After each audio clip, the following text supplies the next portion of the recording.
Hey everybody, this is Petey from the Spinner Rack, and today I have a video on the first line, Marvel, The Lost Generation. This one takes place during the hotbed of the space race, the Area 51, what else? Well, this is after Area 51, mainly the space race, if you see this.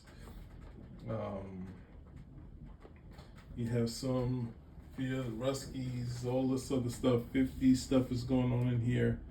A lot of stuff going on here. Some of the stuff, political stuff, is also in here. There's a bunch of stuff going on here. So it's kind of, I guess the glue around here is, well, the fox isn't in here. Black Fox isn't in this one. But it's kind of we start to see the person they talk about, the Yankee Clipper, appears at some point. So we get to see what the original first line was. It's starting to form as we go back, right? Of course, the first start is one of the biggest Skrull type stories that were ever done by Marvel. So it's kind of tough seeing the Secret Invasion because we've had Skrull, which is Velmax, who is in this story, right? We've already been revealed to that, right? So I guess we should start it, right? So this is where we get to the exact dates of different things as the story goes on, and they kind of hint to different characters and whatnot, right? So let's start with 6. Going in, this is kind of throw to the Fantastic Four issue, which kind of did a nod to the moon landing. So they're doing their kind of what possibly happened in an elastic timeline, right? So we have liftoff. And this is actually I think it was the Crisis of the Soul. Not Crisis of Conscience, it was Crisis of the Soul. Now this is gorgeous double splash page of the wide angle screen. I always like to bring it up. I know a lot of people, Neil Adams did it a lot in what's that thing? He did it a lot in what's that comic book? Superman versus Muhammad Ali. But it was something that I guess Jack Kirby and Joe Simon was kind of doing the double splash page a lot in their time together. Obviously Kirby is known for it, but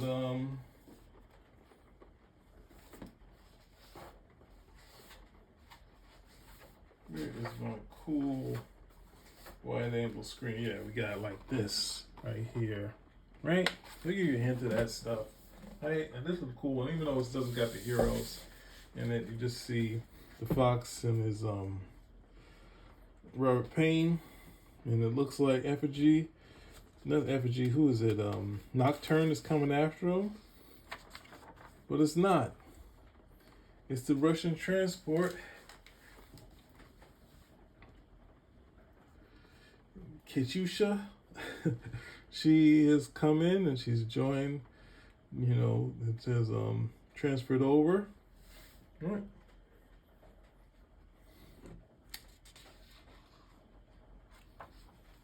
And she is decided that it's time for the Fox to rest. So the Fox takes a break. We see the headquarters. We're looking at the headquarters change. This is my favorite city, Colorado, outside of Brooklyn, of course. Well, Brooklyn's a borough, so I'm not actually cheating on it, right? So here we go.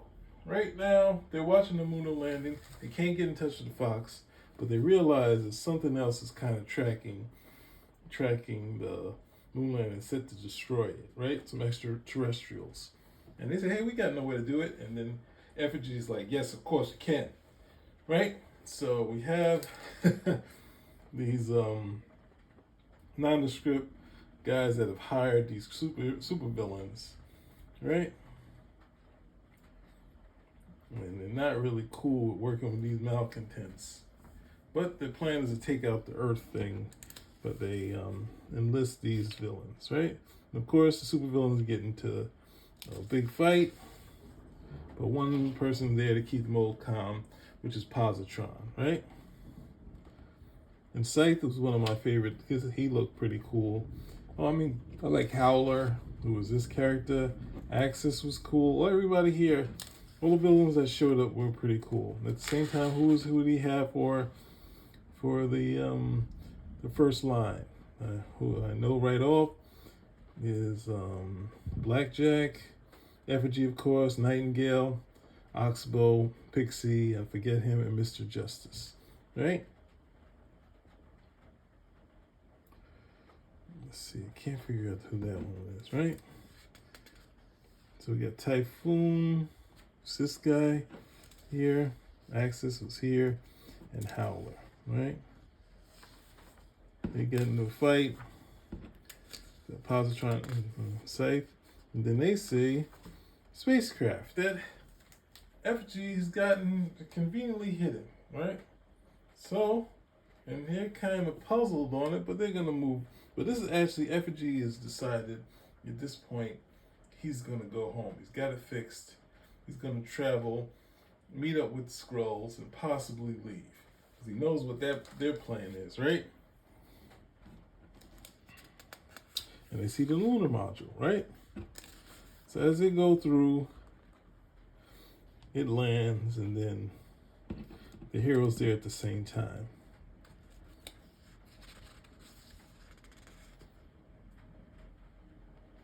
And Howler's struggling with being on the moon since his power comes from it, right? So they're on the moon landing, looking at it in the future, in this page, but they arrest Pixie, but she's like, she's okay with it. But the moon landing still happens, right? No one has stopped them yet, right? So the team goes out, and they're out to take out those villains, right? We find out that Blackjack and Positron have some sort of relationship together, and once the villains hear that there's a heroes there, they get into this big fight, right? In Firefall, that's Firefall, right? They get in there, but while this is happening, Effigy is amazed at how well they've gotten better as they go, right?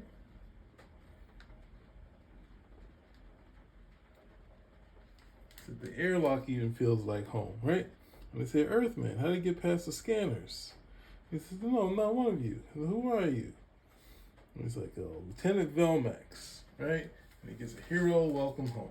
But something else is going on at the same time, right? The heroes.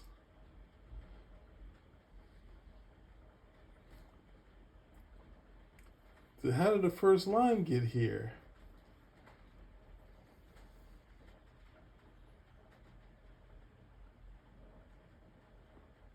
And he realized, what is he doing?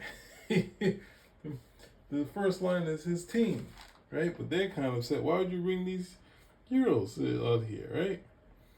And Howler's just about had it back with Axis, right? And then Typhoon is going to see what's going on, and the ship is vibrating. And out of sight of the Earth, it explodes.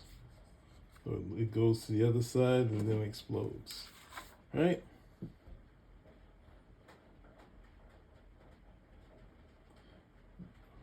And once they realize that's their ride home, and he's trying to tell them what the aliens are, and they tell them they're Skrulls, right? And here, as people get nationalized, he realized that America is his home, right? So we have this first poignant Skrull story, and probably the biggest Skrull tragedy ever happened on Earth. A Skrull lieutenant sided with the humans in here, right? So here we are, and we get the big one where Thor appears, right? Now this, I think Byrne did a good outing with Thor and the Avengers and Marvel team up with Spider-Man. So we get him, and the pencils for this is really gorgeous, right? I'm okay with Al Milgrom doing inks, and the pencils are pretty nice. If people like to say breakdowns, but a little more than that. Thor, this is going through a period where they're saying he has no humility, right? So he tells them to go down there and deal with this evil that's going down on Earth, right? So we have Captain Hip, and Sunshine, which was the idea was creation of from Roger Stern that he's always had in his back pocket, so he got to use them, keeping with the period of the free love stuff from the 60s, I believe it was, the late 60s, right? But we have Venus, who was a Marvel character from the 50s, right? And she is preaching love. And as the first line is trying to catch up to them, Thor appears. So Thor is doing a little stint with them, right? So Captain Hip, who's supposedly like the Sonny and Cher, they run into each other. This gorgeous right here, man. Classic burn face, and then she uses Sunshine uses her power against her husband, and he falls out, right?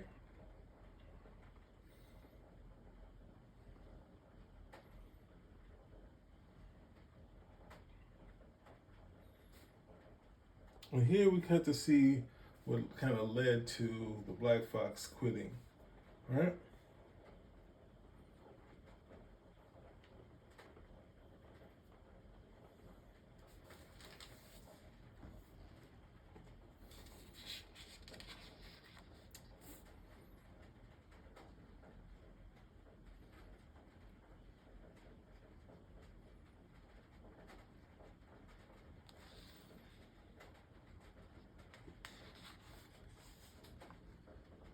And Thor appears. So they bring him a part of the team,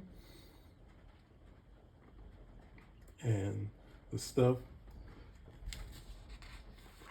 with Venus is just going out, and it has a whole bunch of kids, and they're not sure how they're going to deal with it. But of course, the first line has to take it on, right?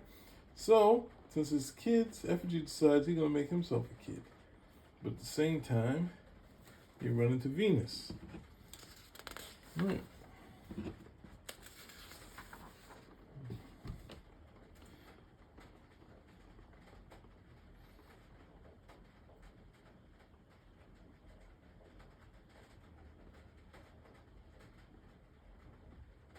And then the throwback to Robert Payne before he became the Fox, and he was searching after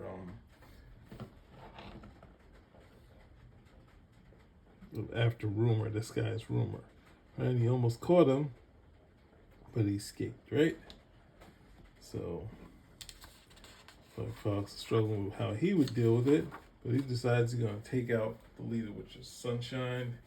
And obviously, now that Captain Hip sees the Black Fox, there's always this tension between them. This is the first time we get to see what Captain Hip could do to the Black Fox when he's caught off guard, right? And then Thor comes in, of course, you see the lightning. And Thor and what's the name is telling him to cool down. Right now, Frankie's trying to separate these people.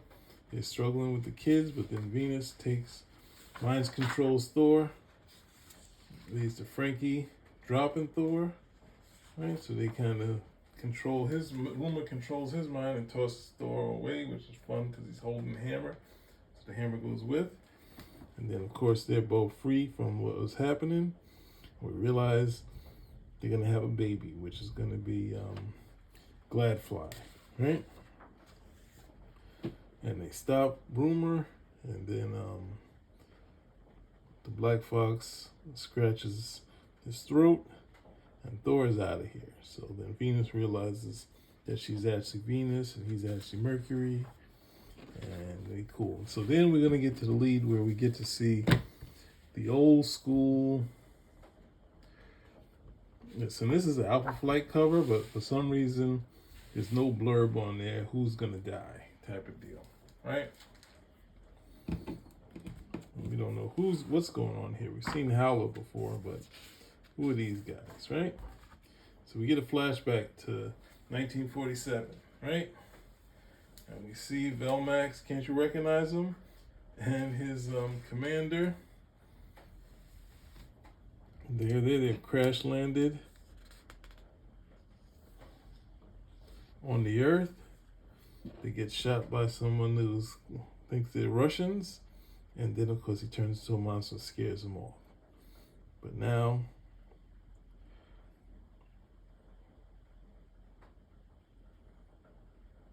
there's someone the person who shot him, he dies.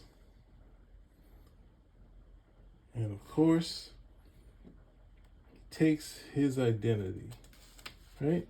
So the commander, they don't know what happened, so we have this gorgeous splash page.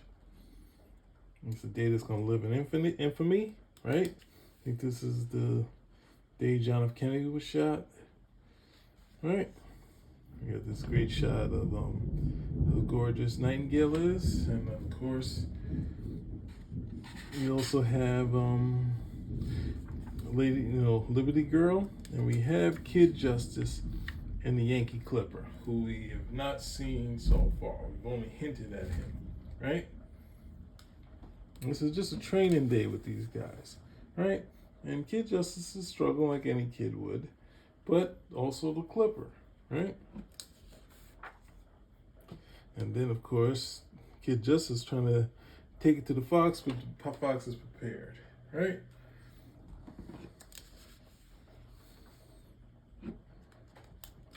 And then I think this character might be something from one of the Westerns, right?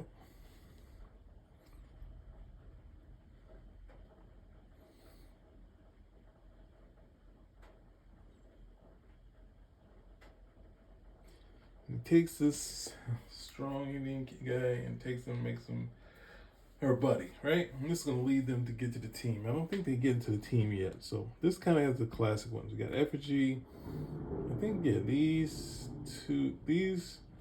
four here were definitely part of the original team, right?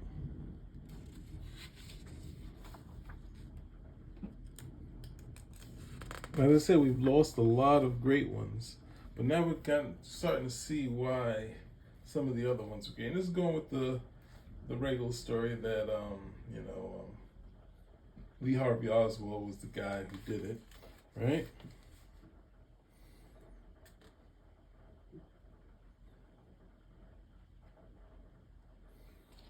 Right?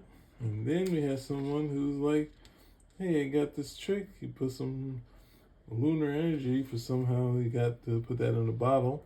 Comes to Howard and say, hey, let's get a partnership. So they're going out there. They have a plan. And actually it was a setup by the first line. So they're taking on the Howler, but there's a new shapeshifter, right? And since it's a polymorph, and it takes out Liberty Girl, right?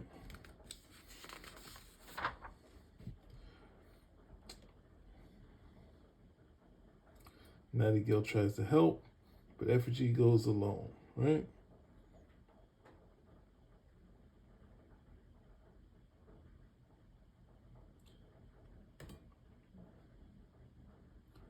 He's able to survive this hit, but why? Because he's a Skrull. But this character doesn't know they get into a big fight.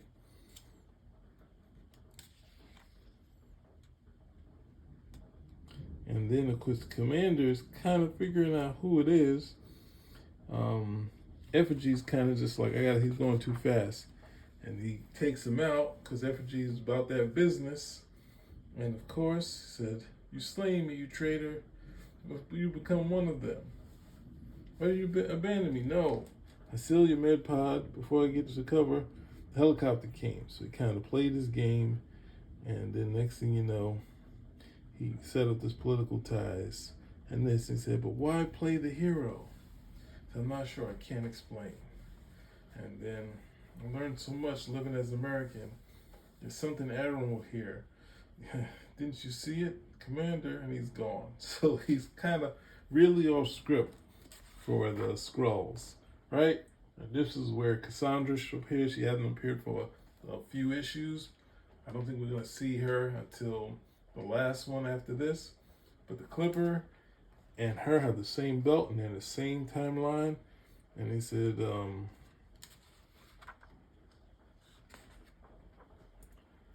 and the Clipper is gone. We find out that the Clipper is gone, and Nightingale experienced all this death. So look at all this death that's happened, right?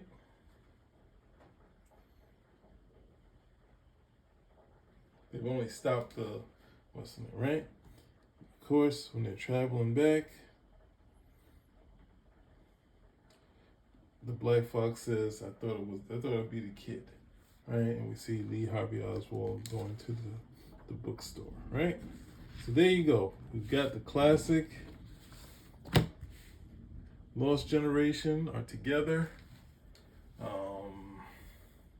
This is the closest I think Byrne got to doing like something we're watching where you get these sort of generational type of heroes in one story outside of Batman Robin Generations, but that was something that was kind of set up in the Batman early series, in the Bob Kane sort of area, which was probably done by a ton of artists and writers with Bill Finger, that sort of thing. But we gotten to this thing, Will, but it's it's just sad that they didn't get to do more of it, right? But Roger Stern and Byrne pull out all the stops, and there we go. Spin rack out.